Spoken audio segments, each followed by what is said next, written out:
said. Whatsoever. Notice he didn't say whatsoever somebody else said. That's right. Listen, I had to learn. It took me about 20 years of ministry, of passion to learn this. What Bill Cosby said many years ago, he says, listen, I don't know the secrets of success, but I know the secret to failure. And that's trying to please everybody. That's right. Let me tell you something. You'll go to an early grave trying to meet other folks.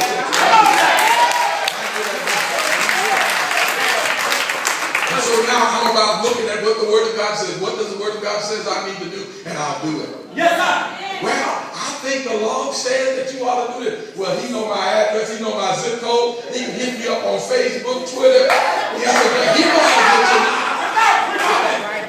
If he wants me, he can get to me. Yes, sir. If you don't believe he can get to you, ask Nebuchadnezzar. Yes,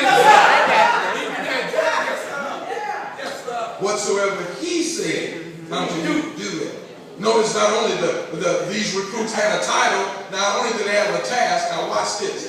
In verse 5, it says, his mother said unto the servants, that one word right there, whatsoever.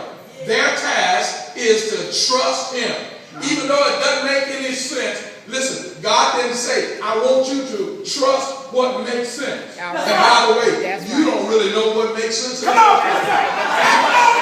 some of the things I do, and I look at it, I go back and look at some of the things I did in my life. And I'm so glad my auntie ain't talking. Because they'll tell you some of the stuff I did, it doesn't make sense. Yeah. Whatsoever he said, trust. That's why Proverbs 3, 5, and 6 says, trust in the Lord with all thy heart, and lean not unto thy own understanding. In all thy ways, acknowledge him. You know what that word acknowledge means. Let me tell you what that word acknowledge means. When you read the word of God and the word of God says something, here's what acknowledge means. Yes, yes, yes, Lord. Yes, Lord. Acknowledge. It don't mean, oh, I read it. It means, okay, Lord. Okay, Lord. Matthew says, sit down, Lord. Yes, Lord. Grandpa says, sit down. Yes, yes, Grandpa. I sit down voluntary rather than do it involuntary. Because if he sit me down, I'm down for the count.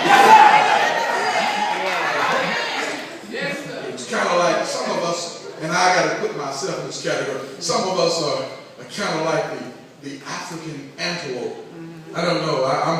One of my uncles, he's a very good friend of mine as well, Brother LB. We love the national. We love watching animal documentaries. Yeah, National Geographic, Animal Planet, and all that. Yeah, I look at it, and I was watching this episode, and it was talking about the African impala. And sometimes the African impala is a lot like you and me when it comes to trust the Lord. Let me tell you what, that an African impala only is about 3 feet tall. You said, well, what's significant about that? This animal that's only 3 feet tall can leap from a standstill 15 feet. From a standstill. Shoot, I could move LeBron James over if I could pull that.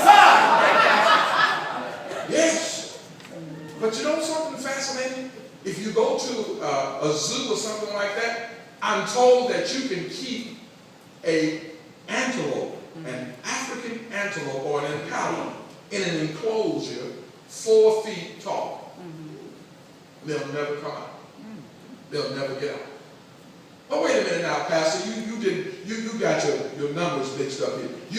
I understand he's 3 feet tall, and you said the enclosure is only 4 feet high, and he can leap 15 feet. All he got to do is just leap out of there. I forgot to tell you one thing. The enclosure is a solid wall. Yeah. You see, an impala won't leap if you can't see where he's going to land. See, some of us, when it comes to the word of God, I don't understand this, so I ain't going to do it. Listen, the just shall live